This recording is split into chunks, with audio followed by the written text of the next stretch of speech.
Okay, hello, magandang araw sa inyo. So, pag-uusapan natin ngayon yung about sa coaching, paano ba maging effective na basketball coach. So, medyo mahaba-haba 'to dahil itatakil natin dito yung mga hindi natin inaasahan na kasama pala dapat. Okay, so sana makatulong ako dun sa mga aspiring coach kaya sa mga coach din natin, kapwa nating coach, tungkol sa paano natin galing yung sarili natin, how to improve our craft. Ano ba dapat nating maintindihan at maunawaan pagka tayo ay magco-coach ng isang team, okay?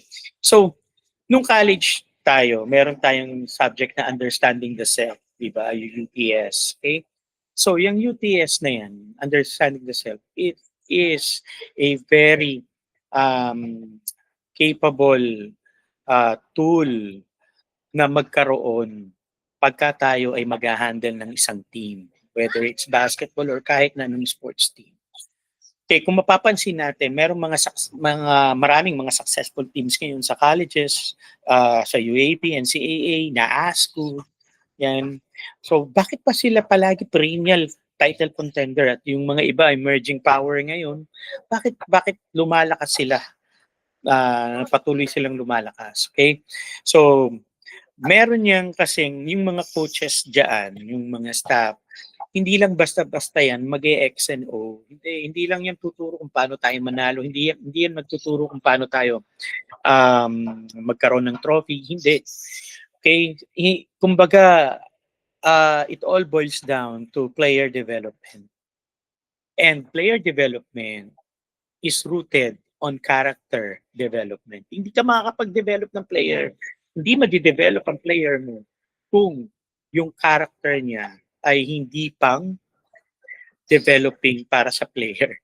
Okay, so halimbawa, meron tayong mga nakikitang mga bad habits, meron tayong mga nakikitang bad attitudes, meron tayong nakikitang mga pangit na body languages, okay?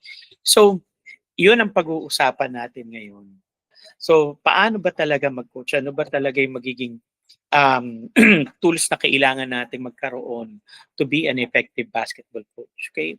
So, developing athletes is um, equal to shaping their identity.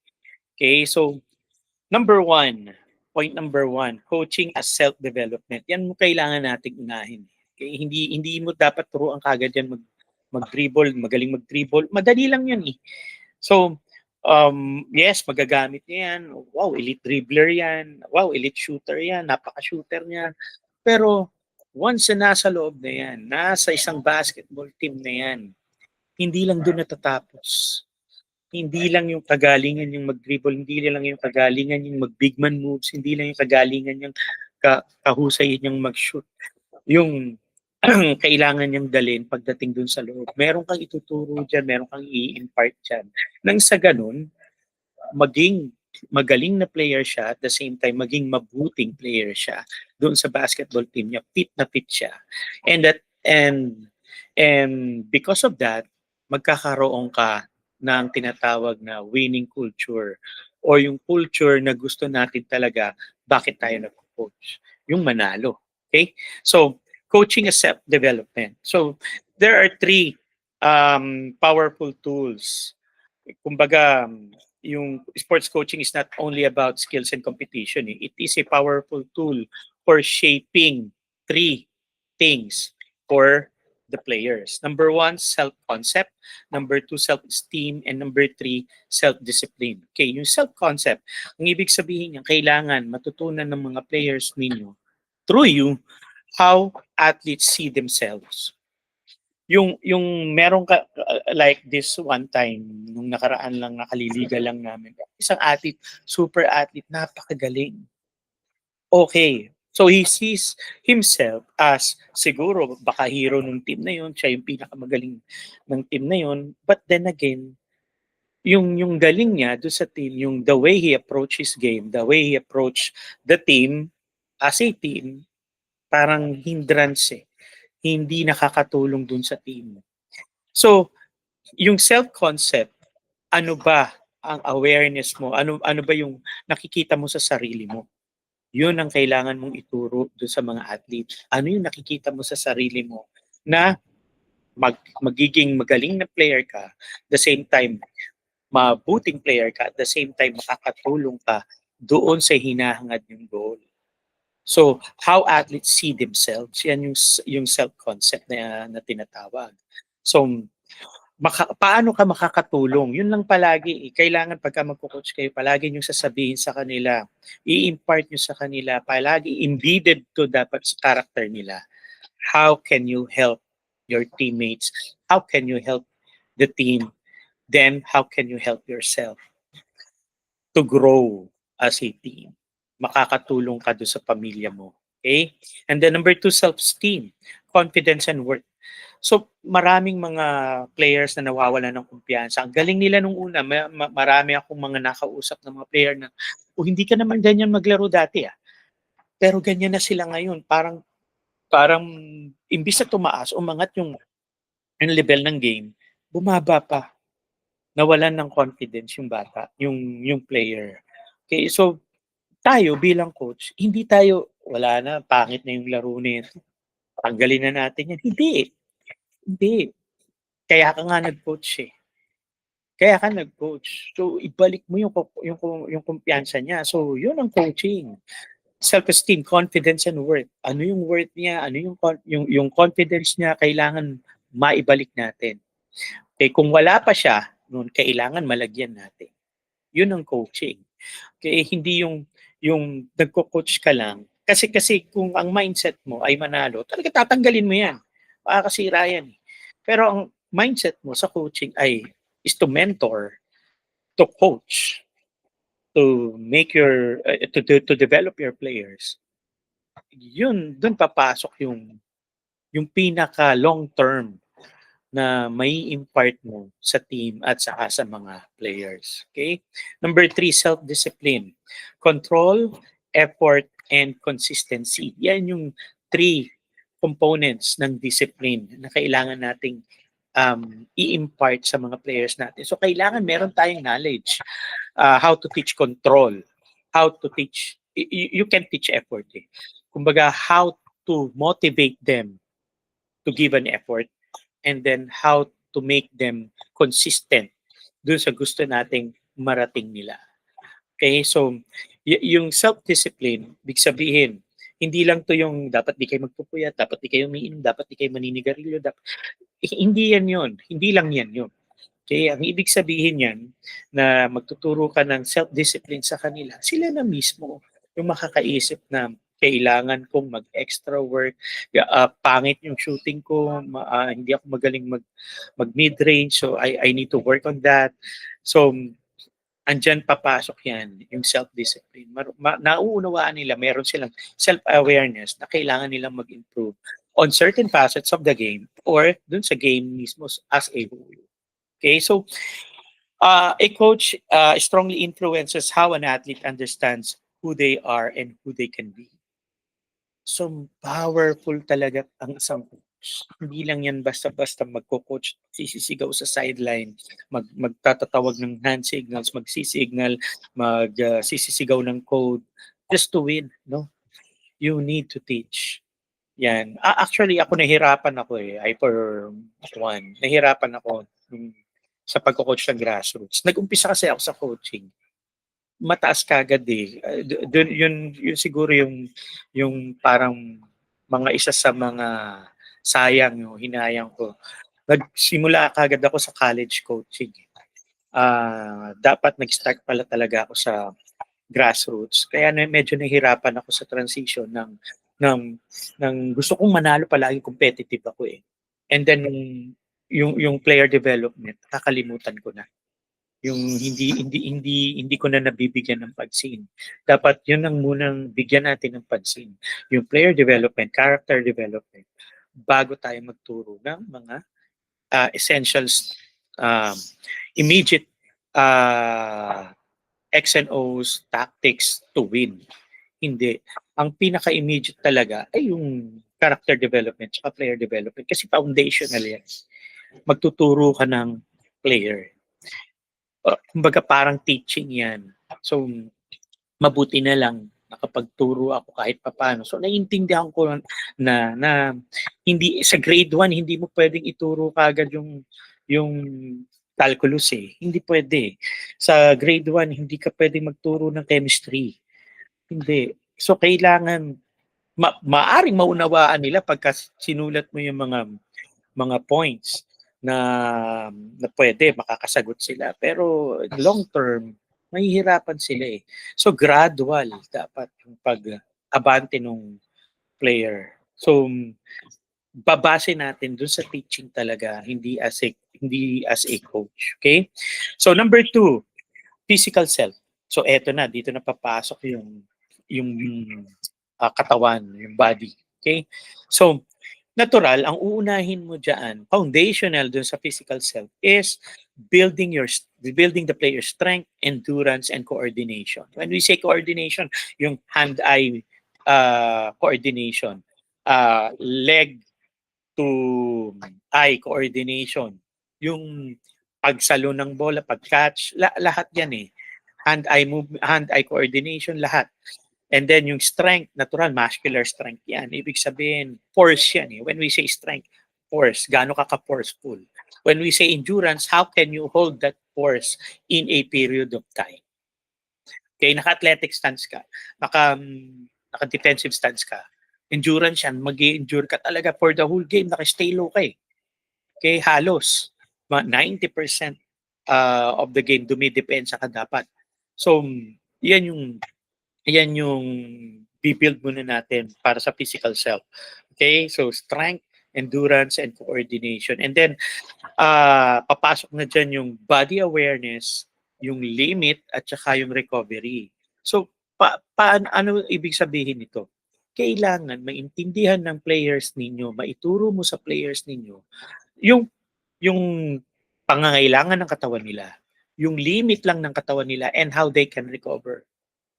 Yung parang magkakaroon ka ng training, okay? So hindi pwede yung magte-training ka na lang basta. Naiintindihan ko, old school ako eh. Ako kangaroo jump ako ng may barbell dati. Yeah. Tapos dun sa pa-slope pa yun, pataas pa yun, yung kangaroo jump ng mga players ko noon. So nung araw okay yan eh. Pero ngayon, iba yung tubo ng bata physically, iba rin yung tubo ng bata. Yes, athletic ngayon, kung mapapansin ninyo, pero yung athleticism nila, wala namang difference yan doon sa dati. Kung yung sa rules lang naman yan. Well, anyway, going back. So, yung body awareness niya, kailangan maintindihan. Yung limit ng body niya, kailangan maintindihan mo. Yung recovery niya, kailangan maintindihan mo. So, hindi ka pwedeng magpa-suicide, hindi ka pwedeng magpa-planting rice ng 1,000 times. You are not building his endurance, you are not building his strength, you are not building his stamina, you are preparing him for death. Ang sinasabi natin, punish yourself sa practice na para pagdating sa game ay mas easy na. Oh, yes, that is true. That is correct. Pero tingnan mo yung limit ng body ng mga players mo. So, meron pa dyan, hindi nagpapatubig. Nung araw kasi kami, hindi nagpapatubig kami. Nagko-close door practice kami, walang tubig talaga. But today, kailangan mag-hydrate. Yung recovery, ano yung ibig sabihin ng recovery? Sleep yan.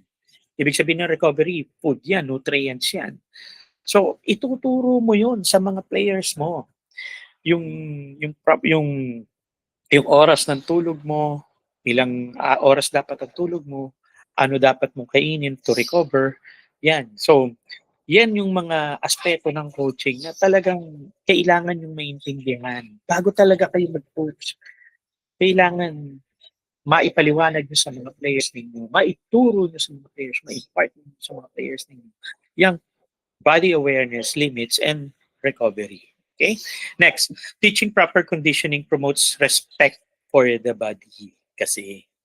So, kailangan yung katawan ng players mo ay merong enough reserve, enough energy pagkatapos ng training nyo to make a go pagdating ng game. Baka mamaya sunog na yan, baka mamaya wala na yung ibubuga yan. Okay, sige, Hell Week tayo ngayon. So Hell Week. And then bigla mag-Hell Week ka ulit ng next month, mag-Hell Week ka ulit ng next month. Puro ka Hell Week. Anong bubuga na niyan sa game? Wala na. So the body is not just used, it is cared for. Yan ang tatandaan ninyo. Pagka hindi nyo inalagaan ng katawan ng players ninyo, yung mga ipapagawa ninyo, hindi nila magagawa yan. So you need to care for their body. Kailangan maalagaan nyo sila sa proper conditioning, proper diet, proper nutrition, and proper training. Okay? So, hindi lang yan kailangan gamitin natin, kailangan i-care natin yan. Okay? Ito, next topic, number 3. Emotional self. Okay, dito medyo nagkakagulo na eh. Dito medyo parang nasisira na yung team. Yan. Yes, winning develop joy and pride. Correct. Tama yun eh. So, syempre, ang ultimate goal talaga naman natin when we join tournament is for them to win. Tama yun. But then again, merong underneath those goal ay yung nasa isip mo dapat na yung player mo matututo how to handle the win and how to cope with losses. Losses teaches frustration. Losses teach frustration management and resilience. So kung yung parang forget na natin yan, move on, let's learn from that mistake, let's learn from that loss, and then eto na tayo sa next game natin. Yun ang mga dapat nating ituro. Hindi yan huhulaan ng player. Kailangan meron kang mga certain motivation na speeches or hindi lang sa speeches. Meron yang sa practice mo, meron kang mga gagawin dyan nang sa ganun, makalimutan nila yung talo. Eto na sila ngayon, pinaplano nyo na ngayon yung next game, pinaplano nyo na ngayon yung next na battle nila, makaka-recover sila. Coaches must model emotional control under pressure. Palagi ko sinasabi to sa mga players at saka sa staff. Yung pinakakalmadong team, yan ang pinaka makaka-execute ng game, ng mga drawing mo, makaka-execute ng battle plan mo, ng game plan mo during the game. Yung pinakakalmado. Once hindi ka kalmado, frustrated ka sa tawag, mali yung tawag, mumura ka, lahat, hindi ka makaka-execute. Ako na-experience ko na yan eh. There is this one time, isa-isang pagkakataon ng buhay ko sa coaching na na-thrown out ako. Talagang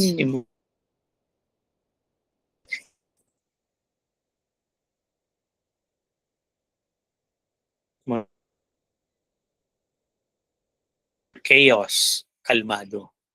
Kailangan yung emotional self nila matibay, emotional fitness nila is matibay. Ano ba yung emotional fitness? Ability to cope with certain problems. Hindi naman sinabi dun sa emotional fitness sa ability to solve problems. Hindi. Meron mga problems na hindi yan solvable right away. But you can teach them how to cope. Sakyan yung problema. Sige, andyan na yan. O bawi tayo. Okay, ganito gagawin natin. Yung wrong call na itawag na yan. Yung missed call na hindi na naitawag yan. Na nasalya ka, nasiko ka, hindi na may babalik yan. Kung ang balik mo ay maninigo ka rin, makita ka ng referee, thrown out ka, wala na, hindi ka makakabawi. Lahat ng mga yun, frustrations ng players yan. You need to teach them how to control frustrations. Okay? Emotions are felt, managed, and learned from. Yan ang tatandaan ninyo. Okay? So, yung emotions, hindi yan, di dyan nagtatapos yung game. Okay? Kasi mas marami kang mga emotions na mararamdaman sa game. Why? 40-minute game yan eh. And during those 40-minute game, may mga interval pa yan ng mga pito, mga tawag, mga maling tawag. May mga interval pa yan in between quarters, in between halves. So during those in between halves, doon ka mag-iisip ka, wala ka sa court eh. Mag-iisip ka, dinadaya na tayo. See? So you need to develop their emotional fitness, yung mga players ninyo. Hindi to basta-basta magko-coach lang tayo. Emotional fitness is a key ingredient to be a calm team. Pagka kalmadong team mo, we guarantee, ikaw ang pinaka mas okay na team magtapos ng game, maka-execute ng game plan. Basta kalmado. Yan. Okay, number 4, the social self. Ito na. Okay, so pag sinabing social self, ibig sabihin ng social, ability to mingle with other people. Eh. Yan ang ibig sabihin ng social fitness. So, team sports yan eh. So, ibig sabihin, you teach cooperation, you teach trust, and you teach respect. Pagka mag-coach ka lang basta-basta, wala kang namamalayan, nagkakaroon na pala ng gap yung dalawang superstar mo. Hindi na pala nagkakaroon ng magandang samahan yung first five mo. Yung buong team nagsasuffer na hindi mo alam. Akala mo malakas ka pa. So, kailangan maintindihan nyo yung social fitness para sa basketball team mo, sa basketball players mo. Team sports yan. Meron niyang mga kakampi. 5 yan sa loob ng court. Okay? So, the ability to communicate, the ability to mingle with people, with your team, with their teammates, crucial yan. Crucial ingredient yan para ma-activate yung game plan mo. Para mapasok mo yung gusto mong ipasok na idea or concept doon sa gagawin mo, doon sa game. Pagka walang trust yan, baliwala yan kahit na hinango mo pa yan, pinagpuyatan mo pa yung game plan mo. Kung hindi nila trust ang isa't isa, wala silang cooperation sa isa't isa, walang mangyayari dyan sa game plan. Sayang lang. Okay? So paano ba natin ito mapapaliwanag sa kanila? They need to understand their roles. Leader. Sino ba leader ng team? Sino ba supporter ng team? Sino ba yung learner? So, when we say leader, hindi yan nangangahulugan na sila lang habang buhay na leader. Palagi ko itong sinasabi, walang superstar sa team. Wala. Mas maganda kung ang basketball team mo, every game, each game, merong iba-ibang nagbe-best player. Meron dyan each game, every game, merong iba-iba yung crucial ang ginagawa. So but then again, they need to understand that they all have roles. Nung nakaraang liga namin, meron kaming pagtatalo rin ng mga staff. Kunin natin sa ganito kasi ito kaya naman niyang ibigay yung ginagawa sa court ni yung kumbaga kung ano yung ginagawa sa court ni player A, kayang ibigay ni player B. At mas okay pa. Pero si player A, pagdating sa bench, yung activity niya sa bench, yung energy niya sa bench, nakakatangay, nakakadala ng mga nasa bench. Mga sa bench teammates niya nagkamali, yung sa bench teammates niya na parang frustrated, yung sa bench teammates niya na siya yung bahala. So that is his role. And he embraced that role. Minsan kausap ko siya after ng game, nabangko ko siya. Sabi ko pa, pasensya ka na pare kasi kinat niya ako kagad, coach, hindi mo kailangan magpaliwanag. Alam ko yung role ko. Gagampanan ko yung role ko. Alam ko yan. Maingay ako sa bench. Dito mo ako kailangan. Andito ako sa bench. Energy mo ako dito sa bench. Doon pa lang may iiyak ka na eh. Doon pa lang may iintindihan mo na yung role ay crucial. It is a key ingredient. Yung understanding their role, it is a key ingredient in building a super team, in building an ideal basketball team, in building an ideal sports team. Basta naiintindihan nila yung role nila. Alam nila yung role nila. And they will embrace their role. Meron dyan, naiintindihan yung role, unawaan yung role, pero hindi nila in-embrace. Ayaw nila ng role nila eh. once na at ikaw bilang coach, kailangan mong gumawa ng way para maintindihan yung role nila. Mahirap lalo na kung kinuha mong player ay superstar sa barangay nila, sa sitio nila or sa school nila. Then pagdating dun sa team mo, hindi mo siya bibigyan ng mga ganong klaseng treatment. Ay mahirap yun. So yun, bilang coach, you need to have an effective tool to master those emotions, to master those socialization para sa kanila. So kung mapapansin ninyo yung topic natin today, hindi ako nag-dwell sa X and O, how to be an effective coach. Siguro ini-expect nyo kanina, magdodrawing si coach ng X and O, ito. And then, magmula kanina pang sinasabi ko, hindi, iba. Ito yung pinaka-underlying causes why a basketball team failed and why a basketball team became a success. Itong mga nuances na to, yung mga to. Okay? So communication builds belonging and identity. So ibig sabihin, once na they know how to communicate with each other, once they understand their role, once they know their role, mararamdaman nila kasama ako sa team na to. At once na naramdaman mong kasama ka sa pamilya na yun, ipaglalaban mo yung pamilya na yun, ipaglalaban mo yung basketball team, ipaglalaban mo yung team mo na yan. Sa abot ng makakaya mo kung anong role ang binigay sa'yo ng coach. Bilang coach, yan ang kailangan nyong maunawaan at maintindihan at maituturo.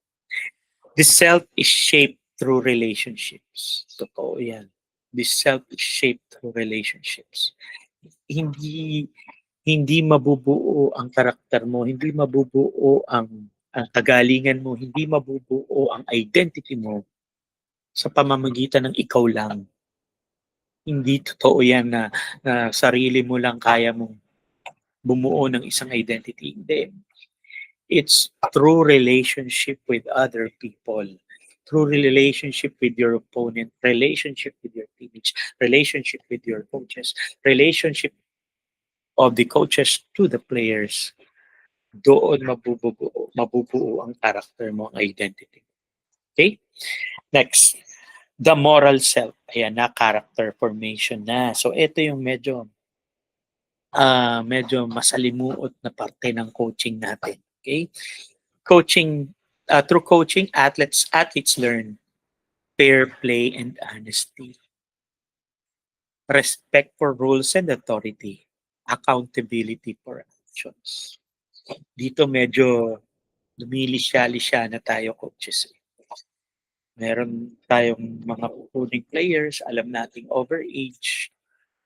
Meron tayong pupuning players na alam natin na hindi naman talaga enrolled. Alam natin na hindi talaga wala sa atin pare-parehas ang monopolya ng pagiging santo. Lahat tayo ay nagdaan sa pagkakamali. Lahat tayo ay nagdaan sa pagkakaroon ng mga pandaraya during our stint in our coaching profession. Meron yan kahit nakatiting na. Nandaya tayo ng uniform, yung mga yan. But as we go along with our coaching journey, makikita natin na talagang ikaw ay ehemplo ng iyong player. Ikaw ay ehemplo at ikaw ay mirror ng iyong player. Kahit na sabihin mong tarantado talaga yung player ko na yun, si Raul talaga yung player. Ikaw yung coach. So, through coaching, athletes learn fair play and honesty. Kung ikaw mismo sa sarili mo, you will put a stop to those unfair practices, to those dishonest practices. Yung mga players mo susunod. Respect for rules and authority. Sinabi na bawal ang UAAP, sinabi na bawal ang NCAA, sinabi na bawal ang pro, sinabi na pwede yan, hindi naman siya pinapasok, hindi yan kita, hindi yan mahalata. Anong makikita ng players mo roon? Anong maintindihan ng players mo roon? Pwede palang gumawa ng mali basta hindi naman nakikita. Ngayon, during your stint together as a basketball team, anong gagawin niya na alam mong mali, pero nililihim niya na mali at hindi mo alam, magsasuffer yun. Okay, so you need to impart moral values to those players of yours. Accountability for actions, meaning, ibig sabihin ng accountability, nagkamali na, you should hold him accountable. You should hold him accountable. Ano tatanggalin sa team? Kung ang concern niya, issue niya, kasalanan niya ikatanggal-tanggal, mga criminal offense, wala tayong magagawa. Pero kung issue niya baka mga moral judgment, ganyan, we are here to save souls. Okay? Hindi tayo nandito para itulak sila lalo sa kapahamakan. So we are here to save souls. Yes, make them accountable. Suspend them. Make them do physical punishments like push-ups or di kaya sige ikaw munang suicide ng 17 laps, 21 laps, ganyan. So make them accountable. But kung kaya namang patawarin at kaya magbago ng player, patawarin mo. Kailangan nila magbago. But make them accountable for their actions. Character matters more than victory. Tatandaan niyo yan. Okay? Hindi yung nag-champion ka nga. Okay nga, nag-champion ka nga, pero daya ka naman. Nag-champion ka nga, pero meron ka namang rules na binid.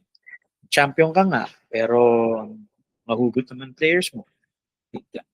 Kumbaga, character should matter more talaga when it comes to teaching those players para sa team sports or para sa sports. Okay? And then, ideal self versus real self. Ito, medyo alanganin to yung kumbaga dito merong mga dreams yung mga players natin, di ba? Merong mga pangarap yung mga yan. So they need to understand, you need to teach them, you need to make them understand. Managing expectation yan okay? So athletes often dream of who they want to be. Yan yung ideal self nila. Gusto ko maging si Michael Jordan. Gusto ko maging si Rodman. Gusto ko maging si Steph Curry. Gusto ko maging si Jokic. Gusto ko maging si LeBron James. So, yan yung ideal self nila. Training shows current strength and weaknesses. Diyan sa training, marirealize nyo sila hindi pa blinded pa yan They are blind dahil sa dream nila. Hindi pa nila alam na hindi pala sila ganun at baka hindi sila maging ganun. Yan ang real self nila. Training shows current strength and weaknesses. So ano ngayon ang trabaho mo bilang coach? To bridge. Ideal self, bridging the real self. Coaching bridges the gap through guidance and encouragement. So alam mong ito yung gusto mong ma-achieve. Bridge mo. Ano yung bridge? I-train. Okay? Then managing expectation. Hindi to overnight Gusto mong magkaroon ng handles na Kyrie Irving, ay foundational muna yan. Kailangan low pounds ka muna, mid pounds, high pounds. Ganyan lang muna. Wala mo ng cross-cross na ituturo ka dyan. Ito rin yung nakikita ko sa mga camp, sa mga basketball camp. Nakikita ko sa mga camp, nagko-combination dribble na. Nagko-combination, yung mga kids. So, kailangan foundational muna. Yun muna. Kasi once, sige, tinuro mo na yan. Okay? Kasi nga, gusto niya, yun ang dream niya So, binigay mo yung pangarap niya. Sige, Kyrie Irving move. Ganyan, behind the back, lahat yan. Nagawa niya. Walang bantay yun. Pagdating sa game, meron siyang coverage sa harap. Then pag pihit niya, merong help. Ma-approach, pa-double team na. Kulang foundation niya. Hindi siya naka-quick handle. Hindi mo na ituro yung quick handle. Hindi mo na ituro yung pinit. Hindi mo na ituro how to pass. So, long term palagi ang ating iniisip, coaches. Hindi yung pumunta sa iyo yung player, then meron kang fee. O sige, turuan kita, ito yung bayad, turuan kita, ito. Gusto mong ganyan, sige, tuturo ko sa'yo. Hag. You are short-changing them of that fee. Sabihin sa kanila, straight. Sige, gusto mong maging ganyan, let's build up first your foundation. Okay, eto muna ang gagawin natin. May programa ka. Okay? Hindi yung ura-urada. Kasi you are fooling them na ideal self na sila eh. Hindi. Kailangan you need to be that bridge to from real self nila, realizing their ideal self. At kailangan maipaliwanag mo sa kanila. Growth happens through effort, not perfection. Tatandaan niyo yan. Growth happens through effort, not perfection. Kahit na perfect mo yan, kahit na okay, perfect mo na yung free throw, perfect mo yung free throw. Pero yung free throw na hindi naman sa game, iba yung free throw sa game sa free throw sa practice. Magkaiba yun. So, you need to bridge those gap na ito yung real self nila, dito kayo, ito yung stock knowledge nyo about dribbling, about passing, about shooting. And then ito yung gusto mong maging, okay, ito ako, nasa bridge. Sa gitna ako, kaya hatid kita doon. Yan ang coach. Ganyan ang coach. Hindi mo lalaktawan yan. Napupunta ka kagad. Sige, turo ko na sa'yo kagad to. Hindi. Okay? May hirapan yan pagka nag-game yan. Okay? So, role of the coach. Teacher of skills, mentor of values, and mirror of behavior. Teacher of skills, natural. Ikaw talaga dapat ang magturo ng skills niyan. Wala na may ibang magtuturo. Ikaw coach eh. Meron kay staff. Sige, yan. Yung kayong staff ang magtuturo ng skills. Ng how to move without the ball muna, how to run, how to stop without the ball muna. Yung progression yan eh. Teaching skills. And then, mentor of values. Hindi dun basta natatapos yan. Kailangan ituro mo yung values. Why? Mahihirapan ka pagdating ng panahon na wala kang tinurong values. Pagdating sa game ng team mo, puro away yan. Pagdating sa game ng team mo, hindi lang nila aawayin yung kalaban, nila aawayin nila isa't isa. You have to be the mirror of behavior at ikaw mismo ipapractice mo yung values mo. Ipapractice mo yung skills na yun. Ipapractice mo yung values na yun. Hindi yung basta-basta. Sige, coach ako. Sige, ako nang bahala. You need to practice what you preach. Okay? Athletes often become what they consistently see. Nakikita nila sa coach yan, magiging ganyan sila. Kung nakikita nila sa tinitingala nila, magiging ganun sila. Yan ang tatandaan niyo palagi. Okay? So, winning develop records. Yes.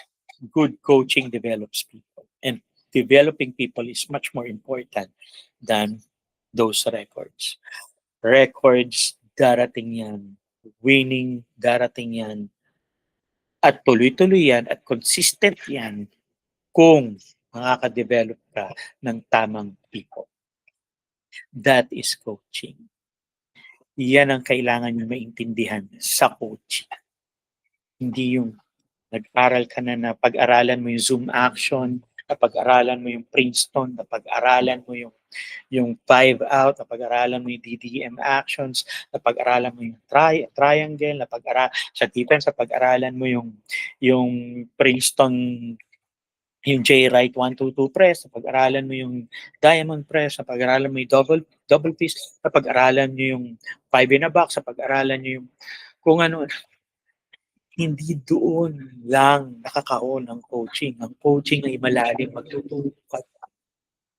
You will be the mentor, you will be the teacher, you will be the mirror of your players. So, dapat yan ang tools na kailangan. So, sana nakatulong. Okay, so tatapusin ko itong lecture na to sa salitang meron tayong tinatawag na no pain, no gain sa mga players eh. Di ba? Tama? Pain, no gain. Kailangan maghirap kayo para mayroon tayong gain. Ganun din sa coaches. Kailangan pag-aralan ninyo, kailangan aralin ninyo, kailangan i-improve nyo yung craft nyo, hindi lang sa coaching, but teaching life itself. Yun. Again, wala sa akin ang monopoly ng kagalingan, hindi nga ako magaling. Wala sa atin lahat pare-parehas ang monopoly ng kagalingan, hindi ako magaling. Merong nagsasabi sa akin na coach, maraming salamat at naging staff mo ko at marami akong natutunan. Ang palagi kong generic na sinasagot, every time, palagi kong sinasagot, brother, matututo tayo sa isa't isa. Always be a student of the game. Improve your craft. Hindi natatapos sa kagalingan, sa pag-drawing, pag-profit ng mga play, pagturo ng mga play. Yan, matututo ka at matututo ka. Maraming mga innovation sa basketball, maraming mga teaching sa basketball, sa offense at sa defense at matatabunan niyang kaalaman. Pero kung may foundation ka ng player development, character development, values formation para sa mga players mo, tatagal ka sa profession na to at makaka-impart ka at mas mararamdaman ng mga players mo yung pagiging coach mo sa kanila. Hindi dahil sa winning, hindi dahil sa kung ano, dahil meron kang na-impart sa kanila.